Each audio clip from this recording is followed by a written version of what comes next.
Hey guys, this is Hell Hades, free to play. Guys, I want to talk you through a transformation of a clan boss team, which I've just done. Now, first for the sad story, I've recorded up until this point about 25 minutes of footage of me showing you my old team, doing the rebuild, using the optimizer to show you what I was doing, doing the actual regear, and then I was just about to do my first run. And I realized that I recorded everything on mute. So there's literally none of it I could show you. So all I'm gonna have to do is kind of like cut back in and give you a sense of what's going on. Now on the free to play, I did say, if you'd watched my last video, the last thing I wanted to do was to try and tackle Ultra Nightmare Clan Boss with this squad. And I kind of picked up one big piece that I wanted to level out before I could do that, which was Trombor here. And Trombor gives me an ally protector now in my squad. And that's massive. If we're looking to do some work on Ultra Nightmare Clan Boss and you do not have an unkillable team, you need an ally protector if you want to really do Ultra Nightmare Clan Boss. Or you need a really good 2-for-1 speed comp, which is like quite quick builds. So let's show you what my old team did. The first recording I did. All I did was I threw my team, which I'm normally farming Nightmare with, and normally I'm getting about 18 to 20 million damage on Nightmare. And I just threw it straight into Ultra Nightmare Clan Boss without any changes, just to give you a sense of, the damage difference between Nightmare and Ultra Nightmare if you don't really make any tweaks. And I've done about a third of the damage that I do on Nightmare. So I'm now in that realms of nowhere near for Ultra Nightmare, okay? What I then did was, I said, well, I'm going to change the team up. I want to bring my ally protector in. Yeah, I want to bring in Sepulchre, who's now fully ascended and able to cover a lot of the damage with her increased defense buff. I also wanted to bring in damage dealer to make sure I've got consistent amount of damage popping off. And then lastly, I kind of had a spare spot and I was like, well, I just want to bring someone in who's going to boost my damage for the time period that I've got. I've got good champions like Ancora, like Golden Reaper. But the problem with them is, both of them actually, they got this random ability to just cool down skills on your team, which for speed tuning for something like Clan Boss is not great. And, there's two things you can do with Clan Boss. You can either manual it, and if you manual it, you'll get better damage, if you're kind of like beginner moving up. Or you can try and set a speed tune that always does the same thing every time. And that way you can let it run and hopefully still get some good damage away. So my previous team was not a speed-tuned team. And what I've actually built out here today is this speed tune. So I've been working with Saf to try and get a good rotation using Trombor and Sepulchre. Now I made this massive mistake, I guess, of fully booking Trombor without fully understanding that it would have been better to leave his A2 one book short. I went to Saf and I was like, Saf, can you help me out? I'm struggling with a speed tune. And I wanted Trombor to be able to cleanse with his A2 after the stun hit. Unfortunately, because I booked it out and it was on a 3-turn, I can't get it to rotate properly. And Trombor always has to do his A1 after the stun hit if I want my ally protection to always come on at the end of a wave. I had to just delay Juliana here to get her back in sync. So, yeah. So basically, because I'd fully booked Trombor, it just made it so I couldn't do what I wanted to do, which means now that I need to eat stuns, okay? Because I want Sepulchre to drop her A2 before wave 2. There's a couple of things which have slightly changed since I've done my speed tune, and I'm just curious to see what I've done differently. I did have Sepulchre right at the end. There's always a way. When I actually start recording, I'm like, hold on a minute. There's a couple of things that I wasn't planning on doing. Here we go. That's better. Yeah, I need to delay Juliana's abilities, otherwise it messes up my speed tune. So, yeah, Sepulchre is always going to drop her increased defense before AoE 1, and I'm also going to get Trombor's ally protection before AoE 1, and that way I get covered for ally protection and increased defense for both AoE smacks. But it means that I can't cover the stun.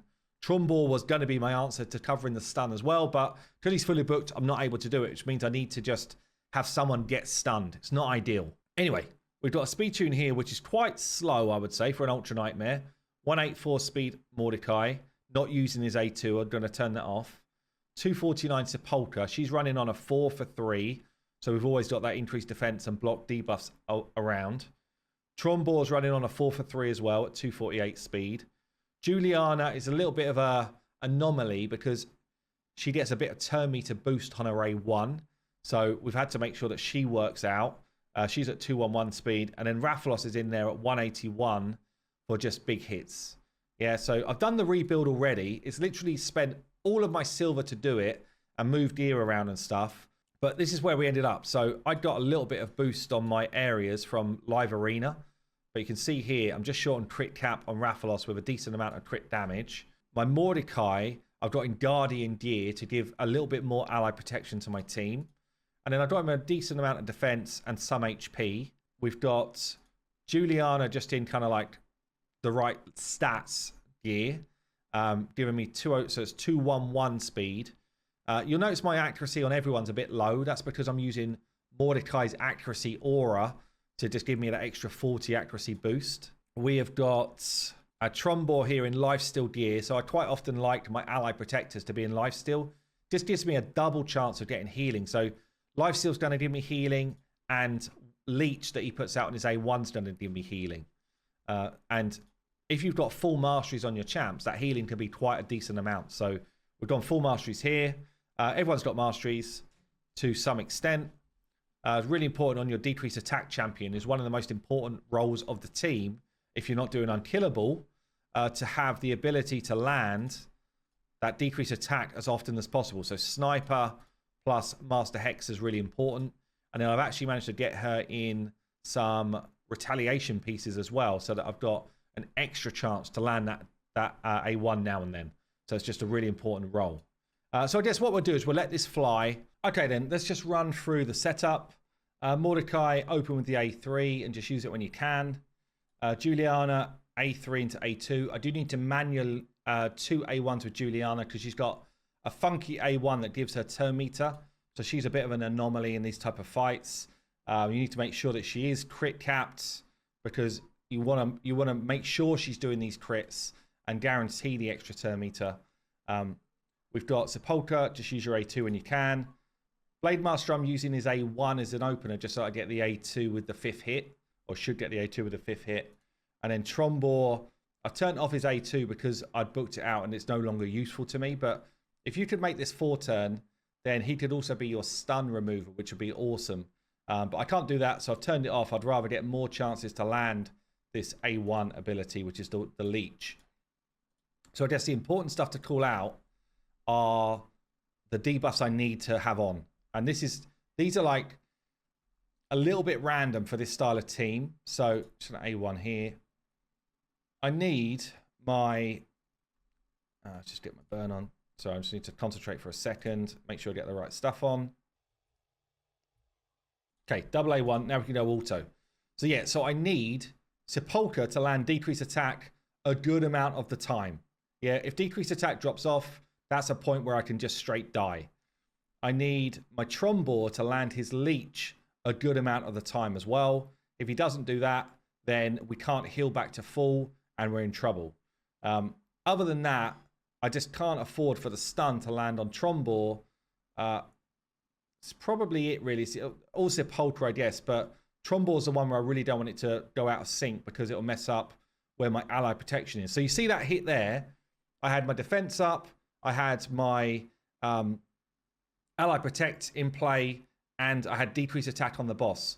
We took a way smaller hit than normal. So that's why I need those kind of things set up and good to go. I'll let it play through. Let's see what we're going to do. I don't know where this damage is going to lie. To do like a 4 key, I would need it to be somewhere close to 17 million. And that's like the minimum really to move up. I don't think I'm going to get to that, but I'll be interested to see just how far, how close I can get.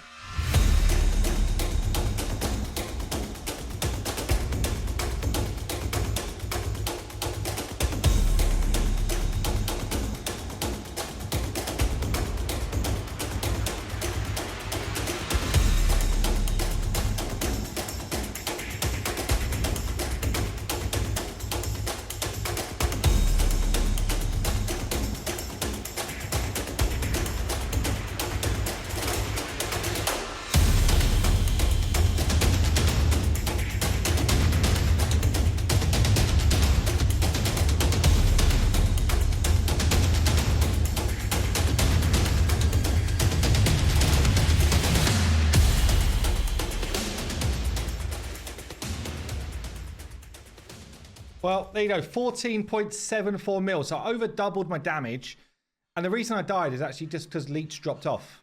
So Trombor just not quite consistently enough putting Leech out there.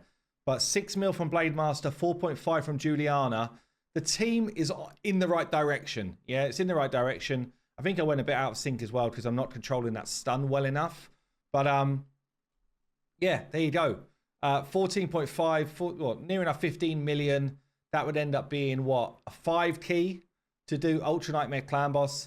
Kind of shows how much having an unkillable team makes a big difference in this type of stuff, because I can easily double the damage with an unkillable team, like without breaking a sweat. Whereas I've literally like scrimped and scraped everything in my account to try and make this happen. And yeah, all right. I've done decent damage, but it's not crazy. Anyway, I thought I'd show you just so you can kind of see the build mentality and the type of teams that I'm building for this stuff. But yeah, still some way to go on gearing yet on the free-to-play. Anyway, I've been Hell Hades. I'll see you in the next one.